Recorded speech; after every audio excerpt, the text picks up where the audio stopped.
नमस्कार, मी गणेश शिंदे. आपण पाहता जी मराठी न्यूज. बातमी म्हणजे पारदर्शकता. आज आपण तहसील कार्यालय या ठिकाणी आहोत. याच्या समोर धरणे आंदोलन या ठिकाणी करण्यात आलेलं आहे किंवा करतायत. हे बेमुदत आहे.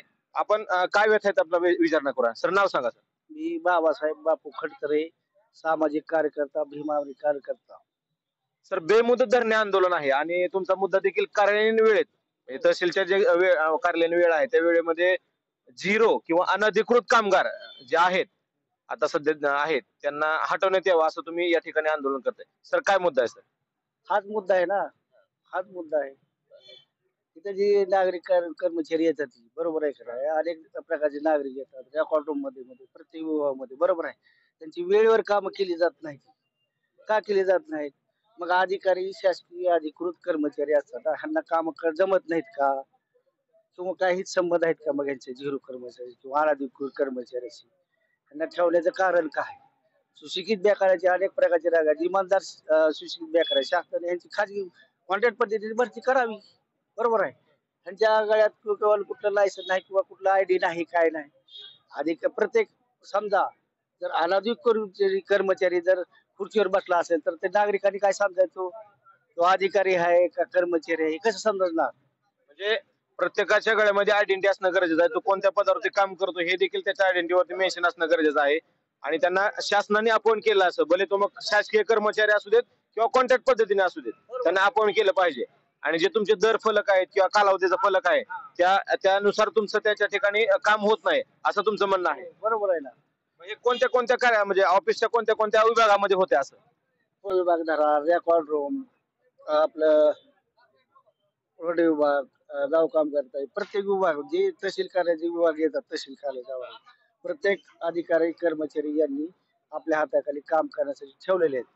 मान्य आहे की यांनी ठेवू द्या, आमचा त्याला काही विरोध नाही, परंतु ते लोकांचं वेळेवर काम करत नाहीत. मग ह्याचा अर्थ काय समजा, आधी त्या अधिकारी कर्मचारी लक्ष द्यायला पाहिजे का नाही? संबंधित अधिकारी देतात का लक्ष? नाही. आता तुम्ही जाऊन पहा रेकॉर्ड, आता सुद्धा 2-2 महिने अर्ज देऊन किंवा देऊन सुद्धा तिथे शेतकरी लोकांची कामं केली नाहीत. रेशन कार्ड जर घ्यायचं म्हणलं तर इथं नागरिकाची सनद लावलेली नाही. पुरवठा निरीक्षक म्हणून हे पुरवठा निरीक्षक जोशी साहेब म्हणून आहेत. जोशी साहेब जर ह्याच्या मनात आलं तर 3 दिवसात कार्ड देतात. ह्यांच्या मनात की 6 महिने हेलपाटे घालायला होतात. मग ह्यांचं नियंत्रण ह्यांच्या मार्फतच जर काम केलं जात असेल, ही सांगतात झिरो कर्मचारी आले तर ह्याचं काम कर, त्याचं काम कर.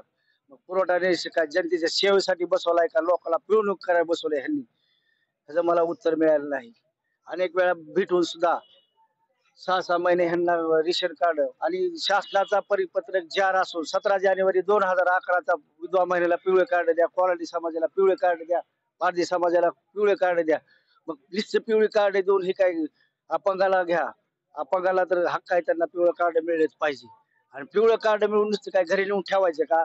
त्यांची परिस्थिती गरीब असती त्यांना सुद्धा अन्न दिले. मग शासनाचं अन्नधान्य द्यायचंय कुणाला? श्रीमंत लोकांना. पिवळी काडी नाही त्या लोकांना आहे ती, ज्यांच्या घरी बिल्डिंग उभा आहे त्यांना नाही. झोपडीत राहणाऱ्या माणसाला पिवळी काडी नाही ती. असा अन्याय का? मग कुठं तर न्याय मिळणार आहे का नाही शासन दरबारी? शासनाचा हमी कायदा असून हमी कायदा ह्यांना लागू नाही का? मग कायदा कशाला बनवला गेला?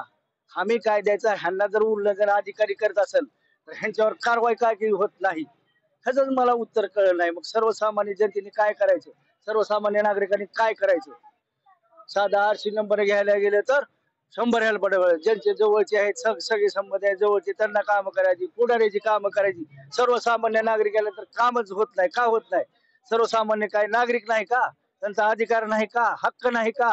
ह्याचं उत्तर अद्याप मला मिळालं नाही. चुकीचं असलं तर सांगा. तुम्ही याबाबत ज्यावेळेस तहसीलदार साहेबांना भेटले, अर्ज दिला, तर त्या संदर्भात तहसीलदार साहेबाबरोबर तुमची चर्चा झाली का की तुम्ही आंदोलन करताय? चर्चा वगैरे काय झाली नाही. मी लेखी स्वरूपात अर्ज दिला त्यांना. मग लेखी स्वरूपाचा अर्ज त्यांनी वाचला असेल का नसेल? किती तारखेला अर्ज दिला तुम्ही? मी 10/1/2024 रोजी अर्ज दिलेला आहे. त्यानंतर अर्ज दिल्यानंतर त्यामध्ये उल्लेख केला तर जर माझ्या अर्जाचा विचार केला गेला नाही तर मी पुढील आंदोलन करणार आहे, बरं का? मग त्यानंतर मग 23/1/2024 रोजी मी बेमुदत आंदोलन करत आहे असा अर्ज देखील मी दिलाय, सर्व विभागाला कळवलं आहे. मग आज माझी 30 तारखेला मी त्या नियमाप्रमाणे मी ह्यांना सगळ्याला कळवून आज आंदोलन करत बसेल. मग ह्याचा न्याय मिळू अगर नाही मिळू हे मला माहित नाही. त्यांनी कारवाई करायची त्यांनी ठरवायचं. मी माझं काम करत राहणार, त्यांनी त्यांचं काम करावं, कुठेतरी जनतेला न्याय द्यावा, हा माझा उद्देश. मला काय माझ्या स्वतःसाठी चाललेलं नाही, सर्वसामान्य जनतेला वाचा फोडणारा कोणीतरी असला पाहिजे का नाही. एक सामाजिक कार्यकर्ता म्हणून मी काम करतो. हे तुमचं धरणे आंदोलन हे बेमुदत आहे का आता, म्हणजे कधीपर्यंत जोपर्यंत कारवाई होत नाही तोपर्यंत मी इथून उठणार नाही. यांच्या कार्यालय वेळात 11 वाजता मला बी काम नाही, 11 ते 6 यांची जाऊ सारखा बसणार मी रोज येऊन बसणार जोपर्यंत कारवाई होत नाही तोपर्यंत. पाहिलं की कार्यालयीन वेळेमध्ये जे अनधिकृत कर्मचारी आतमध्ये काम करत आहेत ते वेळेमध्ये कागदपत्राची पूर्तता करत नाहीत किंवा शासनाच्या नियमापेक्षा जास्त पैसे घेतात. अशा 2-3 मुद्द्यानुसार या ठिकाणी धरणे आंदोलन उपोषण करण्यात येत आहे. ज्या ठिकाणी पुरवठा विभाग असेल किंवा रेकॉर्ड रूम असेल या ठिकाणी अशा प्रकारचा प्रकार घडतो असं यांचं म्हणणं आहे. मी गणेश शिंदे, जी मराठी न्यूज, बार्शी.